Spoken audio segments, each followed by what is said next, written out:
بسم اللہ الرحمن الرحیم۔ السلام علیکم ورحمۃ اللہ وبرکاتہ۔ بسم اللہ الرحمن الرحیم۔ عزیز طلباء کرام، ایم اے اسلامیات کے مضمون فقہ و اصول الفقہ کا آج ہمارا سبق نمبر 168 ہے، جس کا عنوان ہے کتاب النکاح کا الباب الثانی، اور انشاءاللہ آج ہم وَأَمَّا حدیث و عائشہ رضی اللہ تعالی عنہ سے پڑھیں۔ تو نیا سبق شروع کرنے سے پہلے ہم گزشتہ سبق کا خلاصہ دیکھتے ہیں۔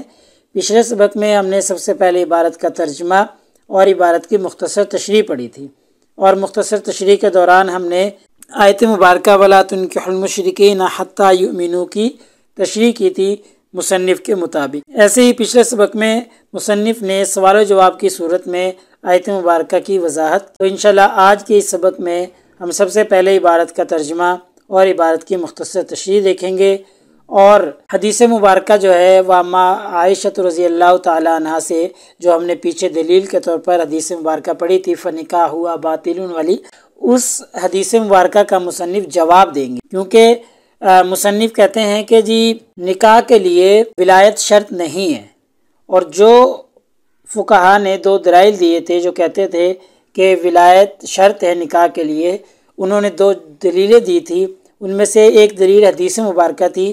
تو آج کے اس سبق میں مصنف اس حدیث مبارکہ کا جواب دیں گے، اور ایسے ہی جو ولایت کے حق میں فقہا تھے، ولایت کو شرط قرار دیتے تھے، ان کی دوسری دلیل آیت مبارکہ تھی، اس آیت مبارکہ کا بھی مصنف آج کے سبق میں جواب دیں گے۔ تو چلیے دیکھتے ہیں، یہ آج کی ہماری عبارت ہے وَأَمَّا حدیث عائشہ رضی اللہ تعالی عنہ، اور بہرحال جو حضرت عائشہ رضی اللہ تعالی عنہ والی حدیث ہے فَهُوَ حدیث مختلف فی وجوب العمل بہ، کہ یہ حدیث ایسی ہے کہ اس پر عمل کے وجوب میں اختلاف ہے، مختلف اختلاف ہے فی وجوب العمل بہ، اس پر عمل کرنے کے وجوب میں۔ والازہر، اور واضح بات یہ ہے کہ ان ما لا یتفق علی صحتہ، کہ وہ حدیث جس کی صحت پر محدثین کا اتفاق نہ ہو، انہ لیس یجب العمل بہ، تو اس پر عمل واجب نہیں ہوتا، یعنی ایسی حدیث جس پر محدثین کا اتفاق نہ ہو، جس کی صحت پر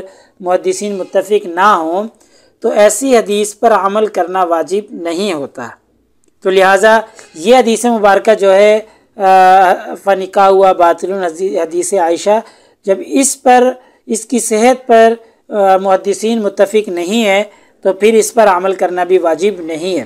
وَأَيْضًا، اور اسی طرح ایک اور طریقے سے بھی ہم اس کا جواب دے سکتے ہیں کہ فَإِن سَلَّمْنَا صِحَةَ الْحَدِيثِ، بالفرض ہم تسلیم کر لیتے ہیں ٹھیک ہے جی حدیث کی صحت ٹھیک ہے، اگر ہم اس بات کو تسلیم کر لیں فَلَيْسَ فِيهِ إِلَّا اشْتِرَاطُ إِذْنِ الْوَلِيِّ لِمَنْ لَهَا وَلِيٌّ، تو پھر اس کا مطلب یہ بنے گا کہ جس عورت کا ولی ہو اس کے لیے ولی کی اجازت شرط ہے، ٹھیک ہے، ولی کی اجازت شرط ہے، بس اس سے زیادہ اس کا معنی پھر نہیں بنے گا۔ یہ میری بات دوبارہ دھیان سے سن لیں کہ جس عورت کا کوئی ولی ہو تو اس عورت کے لیے اجازت شرط ہوگی، پھر یہ عام نہیں کہ ساری عورتوں کے لیے ہی اجازت شرط ہو، نہیں، جس کا ولی ہے اس کے لیے اجازت شرط ہوگی، جس کا ولی نہیں ہے اس کے لیے اجازت شرط نہیں ہوگی۔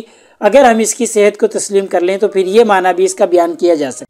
یعنی مصنف کہہ رہے ہیں میری مراد المولا علیہ، یعنی جس کا کوئی ولی موجود ہو، جس کا کوئی مولا موجود ہو، ایسی عورت کے لیے تو شرط مان لیں۔ وَإِن سَلَّمْنَا، اور اگر ہم تسلیم کر لیں اَنَّهُ عَامٌ فِي كُلِّ امْرَأَةٍ، کہ یہ ہر عورت کے لیے عام ہے، کہ جی اس میں جس کا ولی ہو وہ بھی شامل ہے، جس کا ولی نہ ہو وہ بھی شامل ہے، ہر ایک کو یہ حدیث عام ہے۔ فَلَيْسَ فِيهِ أَنَّ الْمَرْأَةَ لَا تَعْتَقِدُ عَلَى نَفْسِهَا، تو پھر اس کا یہ معنی نہیں بنے گا کہ عورت اپنا نکاح خود نہیں کر سکتی، یہ اس کا معنی نہیں بنے گا۔ آنی مصنف کہہ رہے ہیں میری مراد ان لا تکون ہی التی تلی العقد، کہ ایسا نہیں کہ وہ عورت اپنا نکاح خود نہیں کر سکتی یا اس کو اپنا عقد کرنے کا خود اختیار نہیں ہے، پھر اس کا یہ مطلب نہیں ہوگا۔ ہاں ٹھیک ہے، عام ہے تو پھر عورت کو اختیار ہے، عورت کے پاس اختیار ہے کہ جی وہ اپنا نکاح خود کر سکتی ہے، اگرچہ ولی اس کا موجود ہے، تو پھر یہ شرط قرار نہیں دی جائے۔ بل الازہر منہ، بلکہ زیادہ واضح بات یہ ہے کہ انہ اذا اذن المولا، کہ جب اس کا ولی اس کو اجازت دے دے تو جازا لہا، تو عورت کے لیے عقد کرنا جائز ہوگا، ان تعتقد علی نفسہا، کہ وہ اپنا عقد خود ہی کر لے. یعنی پھر اس کا مطلب یہ بن جائے گا کہ جب اس کا ولی اس کو اجازت دے دے تو وہ اپنا عقد خود کر سکتی ہے. ایسا نہیں کہ اس کو اختیار ہی نہیں ہے، وہ اپنا عقد خود کر ہی نہیں سکتی، حدیث کا یہ مطلب نہیں کہ دون ان تشترط فی صحت النکاح، نکاح کی صحت کے لیے یہ شرط نہیں ہے، یہ اس کا مطلب نہیں بنے گا کہ اشہاد الولی معاہا، کے نکاح کے وقت اس کا ولی بھی اس کے ساتھ موجود ہو. حدیث کا یہ مطلب نہیں ہے. ہاں ٹھیک ہے، ہم نے آپ کی بات مان لیا کہ وہ حدیث بھی صحیح ہے، مان لیا کہ وہ عام بھی ہے، ہر عورت اس میں شامل ہے، تو ہر عورت شامل ہے، تو اس کا مطلب پھر یہ ہے کہ جب اس کا ولی اس کو اجازت دے دے گا تو پھر وہ اپنا عقد خود کر سکتی ہے. اس حدیث کا یہ مطلب نہیں بنتا کہ عورت اپنا عقد خود کر ہی نہیں سکتی.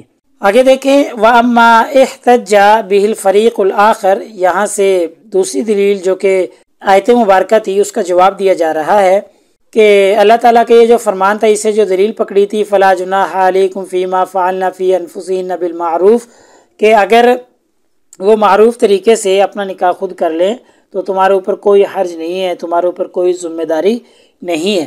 اگر وہ ایسا کر لیں تو پھر کیا ہے، فَإِنَّ الْمَفْهُومَ مِنْهُ النَّهْيُ عَنِ التَّسْرِيبِ عَلَيْهِنَّ فِي مَا اسْتَبْدَدْنَ بِفِعْلِهِ دُونَ أَوْلِيَائِهِنَّ، کہ اس آیت مبارکہ کا مفہوم یہ بنے گا کہ یہ جو ممانعت ہے اس میں فلا جناح علیکم کہ تمہارے اوپر کوئی حرج نہیں، اس کا مطلب یہ ہے کہ ملامت اور لان تان سے منع کرنا ہے علیہن، ان عورتوں کو، فی ما، اس صورت میں جب وہ اپنا نکاح خود کر لیں، دون اولیائن، بغیر اپنے ولی کے، اپنے ولی کی اجازت کے بغیر وہ اگر اپنا نکاح خود کر لیں تو پھر ان کو ملامت نہ کیا جائے. اس آیت مبارکہ کا یہ مطلب ہے کہ تمہارے اوپر کوئی ذمہ داری نہیں ہے، تم ان کو کوئی ملامت نہیں کر سکتے اگر وہ اپنا نکاح معروف طریقے سے خود ہی کر لیں.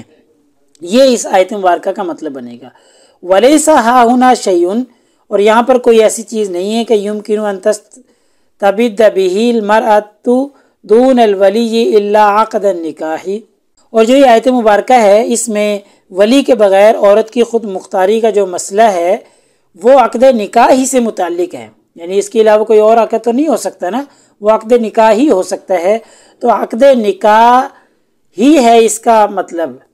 اگر یعنی کہ اگر کوئی یہ کہنا کہ جی اس آیت مبارکہ کا مفہوم عقد نکاح کے بارے میں نہیں بلکہ کسی اور عقد کے بارے میں، تو مصنف کہہ رہے ہیں ولی صحاؤنا یمکن ان تستبد المرأۃ دون الولی، اس آیت مبارکہ کا مطلب یہ ہے کہ عقد نکاح، کہ عقد نکاح ہی یہاں پر مراد ہے، عقد نکاح کے علاوہ کوئی اور عقد مراد ہے نہیں. فظاہر هذه الآیت، اس آیت مبارکہ کے ظاہر سے یہی واضح ہوتا ہے کہ یہاں پر اس سے مراد عقد نکاح ہی ہے. کوئی یہ نہ کہے کہ جی اس آیت مبارکہ سے کوئی اور عقد مراد ہے، نہیں، عقد نکاح مراد ہے. اور اس کا مطلب یہ ہے کہ اگر وہ ولی کی اجازت کے بغیر نکاح کر لیں تو پھر ان کو لان تان نہ کیا جائے، ملامت نہ کیا جائے. واللہ اعلم بالصواب. مصنف کہہ رہے ہیں میں نے تو اپنی بساط کے مطابق اس آیت مبارکہ کا مفہوم بیان کر دیا، باقی بہتر اور صحیح اور درست اللہ تعالیٰ ہی جانتے ہیں. ان لہا ان تعتقد النکاح، عورت کو یہ حق حاصل ہے کہ وہ اپنا نکاح، عقد نکاح خود کر سکتی ہے. وللاولیاء الفسخ، اور اولیاء کو فسخ کا حق حاصل ہے کب؟ اذا لم یکن بالمعروف، جب وہ معروف طریقے سے نہ کرے، یا کف میں اس نے نکاح نہ کیا ہو تو پھر اولیاء کو یہ اختیار ہے کہ وہ عقد کو باطل کر سکتے ہیں، فسخ کر سکتے ہیں. یہ اس کا مفہوم بنتا ہے. اسی لیے اللہ تعالیٰ نے کہا ہے کہ بالمعروف ہی، کہ اگر وہ معروف طریقے سے نکاح کر لیں تو پھر تو کوئی مسئلہ نہیں ہے، پھر تو ان کا نکاح ہو گیا، ٹھیک ہے، پھر ولی کی ضرورت نہیں ہے. لیکن اگر معروف طریقے سے انہوں نے نہ کیا تو مصنف کہہ رہے ہیں پھر اولیاء کو فسخ نکاح کا حق حاصل ہے، کیونکہ انہوں نے یہ معروف والی شرط پوری نہیں کی. اگر وہ غیر معروف میں غیر معروف طریقے سے نکاح کر لیں تو پھر اولیاء کو فسخ کا حق حاصل ہے. ہاں یہ ضرور ہے کہ عورت کے پاس حق ہے کہ وہ اپنا نکاح خود کر سکتی ہے. وَهُوَ الظَّاهِرُ مِنَ الشَّرْعِ، اور شریعت کی دوسری نصوص سے بھی یہ بات ثابت ہے کہ اولیاء کو فسخ نکاح کا حق حاصل ہے. جیسے ہم پیچھے بھی پڑھ چکے ہیں، صغیرہ بچی ہے یا صغیر بچہ ہے، وہ اگر انہوں نے نکاح کر لیا تو فسخ نکاح کا حق وغیرہ ان کو ملتا ہے. تفصیل سے ہم نے پیچھے دیکھ لیا تھا. تو اولیاء کو فسخ نکاح کا حق حاصل ہے اور عورت کو نکاح اپنا خود کرنے کی اجازت ہے۔ الا ان ھذا لم یقل به احد، اگرچہ کسی فقیہ نے یہ قول اختیار نہیں کیا کہ جی نکاح کر سکتی ہے لیکن اولیاء کو فسخ نکاح کا حق حاصل ہے، یہ کسی فقیہ نے یہ قول اختیار نہیں کیا۔ مصنف کہہ رہے ہیں ویسے یہ بات ہے ضرور۔ وَأَنْ يُحْتَجَّ بِبَعْضِ ظَاهِرِ الْآيَةِ عَلَى رَأْيِهِمْ، اور آیت کے ظاہری مفہوم کے بعض حصہ سے استدلال کرنا۔ وَأَنْ يُحْتَجَّ بِبَعْضِ ظَاهِرِ الْآيَةِ عَلَى رَأْيِهِمْ، آیت کے ظاہر کے بعض حصہ سے دلیل پکڑنا۔ وَلَا يُحْتَجَّ بِبَعْضِهَا، اور اسی آیت کے بعض حصے کو چھوڑ دینا، اسے دلیل نہ پکڑنا۔ فِيهِ ضَعْفٌ، یہ کمزور بات ہے، یہ صحیح بات نہیں ہے۔ تو دیکھیں نا، اب اس کے ایک حصے سے دلیل پکڑ رہے ہیں کہ جی اولیاء کو فسخ نکاح کا حق حاصل نہیں ہے اور عورت کو اپنا نکاح خود کرنے کی اجازت نہیں، یہ دو حصے ہو گئے۔ اب ایک کو لے لینا اور دوسرے کو چھوڑ دینا یہ کوئی صحیح بات نہیں ہے۔ مصنف نے لہٰذا دونوں دلائل کا، آیت مبارکہ اور حدیث مبارکہ دونوں دلائل کا جواب دے دیا، اور مصنف نے یہ ثابت کرنے کی کوشش کی ہے کہ عورت اپنا نکاح خود کر سکتی ہے، ہاں البتہ وہ غیر معروف میں کر لے، غیر معروف طریقے سے کر لے تو پھر اس کے اولیاء کو فسخ نکاح کا حق حاصل ضرور ہوتا ہے۔